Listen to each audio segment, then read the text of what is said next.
नमस्कार साथियों, मैं आर के रत्नाकर। आज मैं आपको बताऊंगा कि एक लीगल स्कूल यानी कि 100% लीगल स्कूल कैसा होता है। ठीक है, एक स्कूल चलाने के लिए क्या क्या चीज़ चाहिए। ठीक है, तो चलते हैं डैशबोर्ड की तरफ। और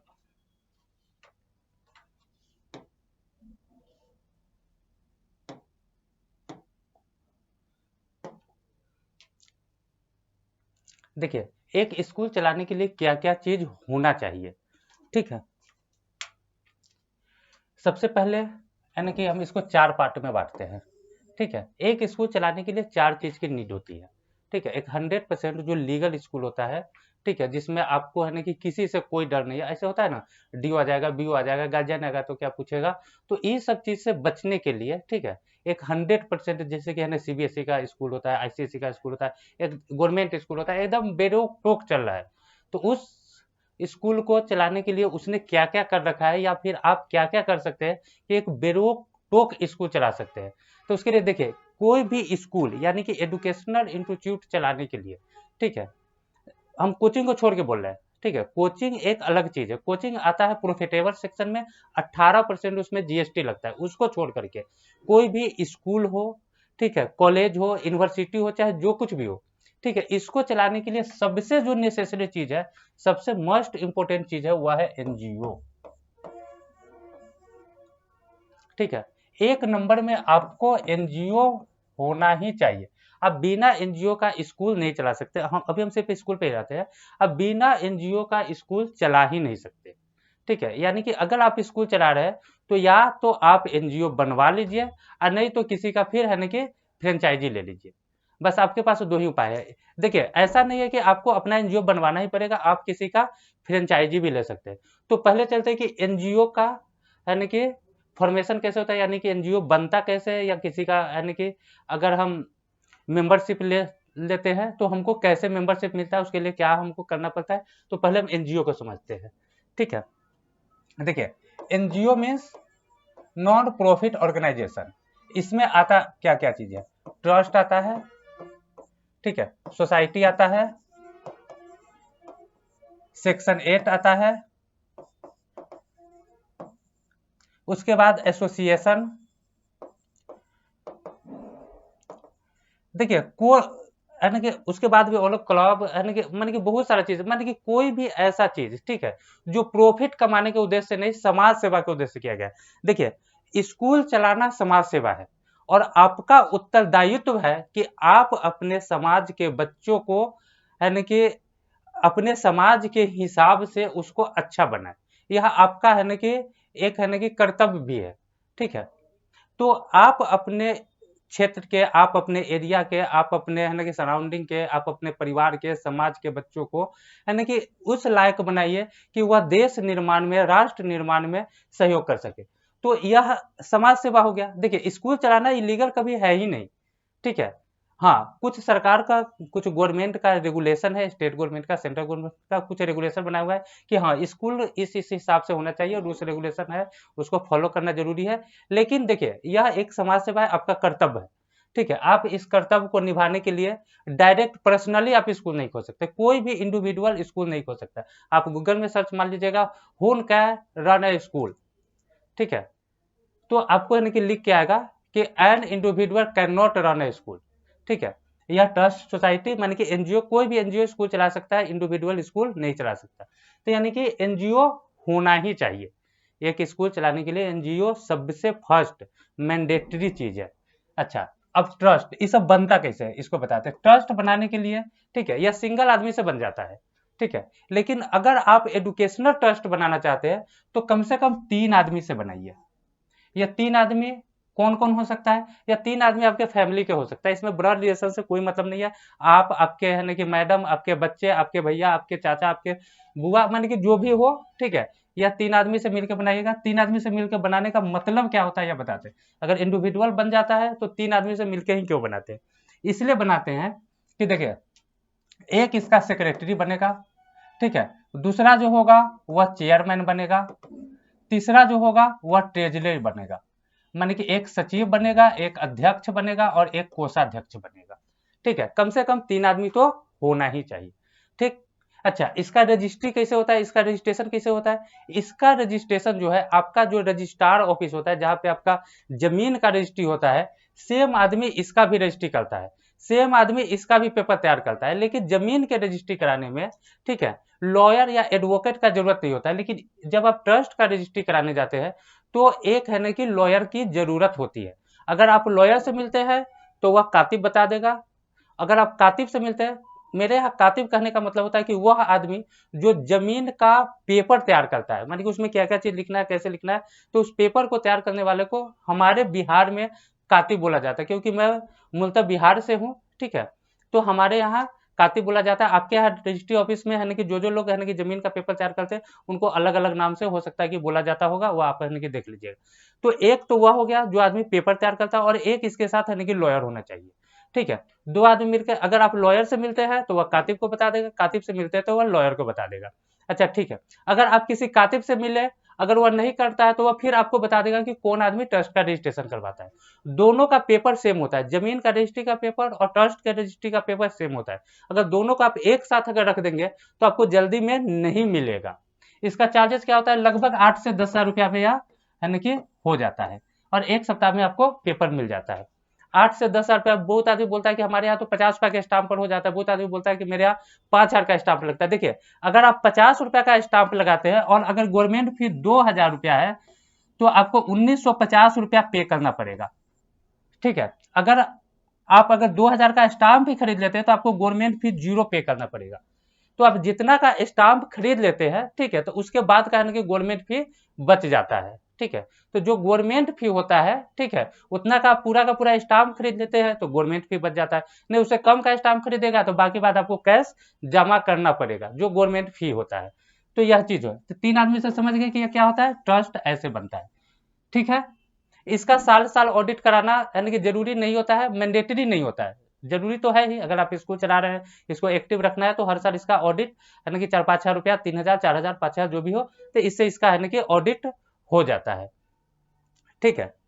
अच्छा, इसका है कि रेनुअल कभी कराने की जरूरत नहीं पड़ता, ट्रस्ट का कभी रेनुअल नहीं होता है। दूसरा चीज आता है सोसाइटी, ठीक है। दूसरा चीज आता है आपका है ना कि सोसाइटी हो गया। सोसाइटी बनाने में मिनिमम है ना कि 7 लोग चाहिए। इसमें मैंडेटरी है 7 आदमी, 7 आदमी मिनिमम आपको चाहिए ही चाहिए, ठीक है। और इसमें एक दूसरा बात है कि इसमें ब्लड रिलेशन नहीं होना चाहिए। अगर आपका सरनेम अगर मैच कर जाएगा तो आपको अलग से है ना कि बताना पड़ेगा कि इनका और मेरा कोई ब्लड रिलेशन नहीं है, ठीक है। अगर 2 मिश्रा जी हो गए तो आपको बताना पड़ेगा कि यह मिश्रा जी और मैं मिश्रा जी दोनों अलग अलग है, इनसे हमारा कोई भी ब्लड रिलेशन नहीं है, इसमें आपका कोई भी फैमिली मेंबर शामिल नहीं हो सकता, ठीक है। इसका जो रजिस्ट्री होता है यह आपके राज्य का, ठीक है, जो भी आपका स्टेट है उसके कैपिटल यानी कि राजधानी में जहां पे सोसाइटी रजिस्ट्रेशन ऑफिस होता है वहां पे होता है। इसमें भी लॉयर की जरूरत होती है, ठीक है। और बाकी बात है ना, इंडिविजुअल लोग और उसमें शामिल होते हैं। ट्रस्ट में 2 गवाह भी चाहिए, यानी कि 3 आदमी से अगर रजिस्ट्री कराना है तो 5 आदमी चाहिए, 2 गवाह चाहिए। इसमें गवाह का जरूरत नहीं होता है, इसमें कुल मिलाकर के 7 आदमी होता है, ठीक है। और इसका जो है, इसका 20 प्लस आता है कॉस्ट, 20 हज़ार प्लस, ठीक है। 20 से 30 हज़ार तक का इसका है ना कि कॉस्ट आ सकता है। इसका पेपर आपको 1 महीने में मिलता है, ठीक है। इसका हर 5 साल पर रिन्यूअल होता है। ऑडिट लगभग आप इसको है ना कि करवाइए। देखिए, किसी भी चीज का ऑडिट करवाइएगा तो वह एक्टिव रहेगा, अच्छा रहता है, ठीक है। तो इसका हर साल ऑडिट कराना यानी कि देखिए 100% नेसेसरी नहीं है, लेकिन नेसेसरी है, ठीक है। अगर आप इसे स्कूल चला रहे हैं तो आप इसका है ना कि हर साल ऑडिट करवाइए जाइए, ठीक है। तो यानी कि इसमें भी है ना कि बस वही चीज होता है कि 3 आदमी है ना कि सेक्रेटरी बनता है, कोई चेयरमैन बनता है, कोई है ना वाइस चेयरमैन बनता है, कोई वाइस सेक्रेटरी बनता है। तो ऐसे करके आप उनको पोस्ट अलॉट कर सकते हैं, ठीक है। तीसरा इसमें है ना कि एक और चीज है कि हर 5 साल पर यह है ना कि रेनुअल भी होगा, ठीक है। ट्रांसपेरेंसी इसमें ट्रस्ट के मुकाबले ज्यादा है, ठीक है। और इसमें एक और होता है मल्टी स्टेट सोसाइटी। तो मल्टी स्टेट जो सोसाइटी बनता है उसमें 3 स्टेट का कम से कम लोग होना चाहिए। लेकिन अगर आपको स्कूल चलाना है तो आप है ना कि एक जगह के लोग से भी बनवा सकते हैं, ऑल इंडिया में स्कूल चला सकते हैं। ऐसा बात नहीं कि अगर बिहार का अगर आपका सोसाइटी बना हुआ है तो आप यूपी में स्कूल नहीं चला सकते, यूपी के है ना सोसाइटी से हरियाणा में स्कूल नहीं चला सकते। आपका ट्रस्ट भी अगर आपके है ना कि जिला के किसी रजिस्ट्रार ऑफिस से बना हुआ है, आप ऑल इंडिया में उसे स्कूल चला सकते हैं, ऐसा कुछ भी नहीं है, ठीक है। तो यह चीज हो गया। उसके बाद आता है सेक्शन एक्ट।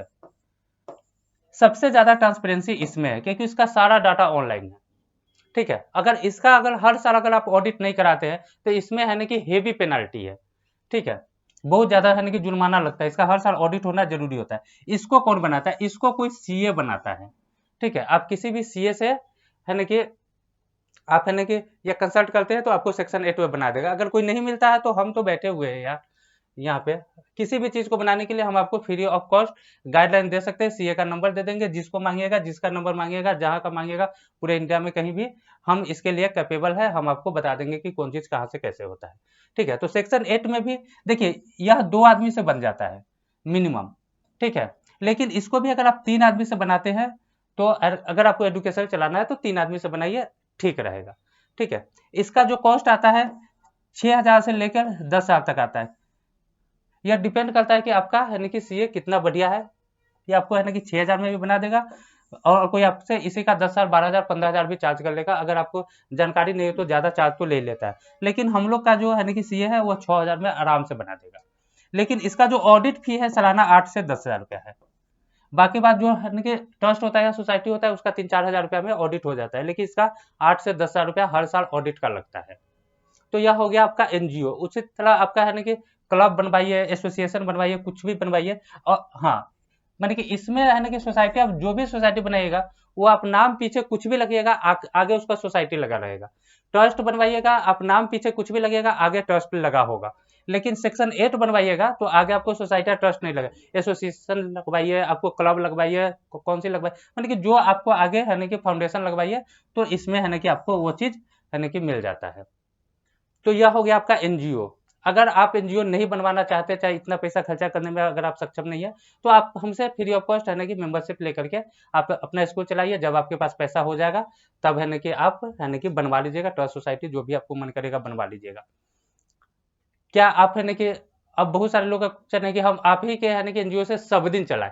देखिए आप हमारे एनजीओ से सब दिन चला सकते हैं, लेकिन बहुत सारे बीओडीओ से हमारी बातचीत होती है तो कहते हैं कि सर देखिए, अगर आप अपने ही है ना कि एनजीओ से सबका स्कूल चलवाइएगा तो सरकार को रेवेन्यू कहाँ से आएगा, हमारा वेतन कहाँ से मिलेगा। तो सरकार के है ना कि जब आप रजिस्ट्रेशन वगैरह करवाते हैं तो सरकार के यह है ना कि रेवेन्यू का एक साधन है।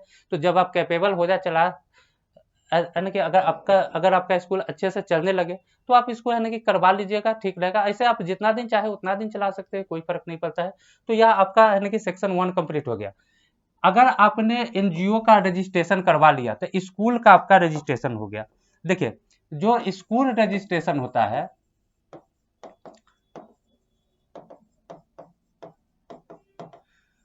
देखिए स्कूल का डायरेक्ट रजिस्ट्रेशन नहीं होता है। लोग कहता है कि स्कूल का रजिस्ट्रेशन, देखिए एनजीओ का रजिस्ट्रेशन ही स्कूल का रजिस्ट्रेशन है। आपने एनजीओ बनवा लिया यानी कि आपके स्कूल का रजिस्ट्रेशन हो गया। तो फर्स्ट प्रोसेस आपका कंप्लीट हो गया स्कूल रजिस्ट्रेशन। जो कहते हैं कि हमारा स्कूल रजिस्टर्ड है तो स्कूल का रजिस्ट्रेशन हो गया। आपने एनजीओ बनवा लिया, एनजीओ का मेंबरशिप ले लिया, आपका स्कूल अगर एनजीओ से चल रहा है तो आपका स्कूल रजिस्टर्ड है। अब है ना कि दूसरा पॉइंट आता है रिकॉग्नाइजेशन,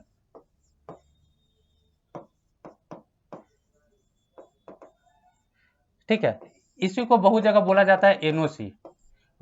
उसके बाद है ना कि बहुत जगह बोला जाता है परमिशन, ठीक है। अलग अलग स्टेट में अलग अलग नाम से इसको है ना कि जाना जाता है। बहुत सारे स्टेट में इसको बोला जाता है आरटीई, आरटीई रजिस्ट्रेशन। तो अलग अलग स्टेट में इसको अलग अलग नाम से जाना जाता है, ठीक है। इसमें क्या होता है यह मैं आपको अगले वीडियो में बता दूंगा। तब तक के मेरे चैनल को आप सब्सक्राइब करके रखिए, अपने दोस्तों को भी बताइए, ठीक है। पीएसबीआई आपके लिए फ्री ऑफ कॉस्ट है ना कि सारे समस्या का समाधान लेके आया हुआ है, ठीक है। और एक ऐसा है ना कि आदमी को मैंने खड़ा कर दिया है जो आपके सारे सवालों का जवाब देगा। अगर आपके पास कोई भी प्रॉब्लम होता है आप ईमानदारी से बताइए, आपको कौन बताएगा? मैं बताऊंगा, फ्री ऑफ कॉस्ट बताऊंगा। इसलिए चैनल को सब्सक्राइब करके रखिए, दोस्तों को भी बताइए, ठीक है। तब तक के लिए धन्यवाद।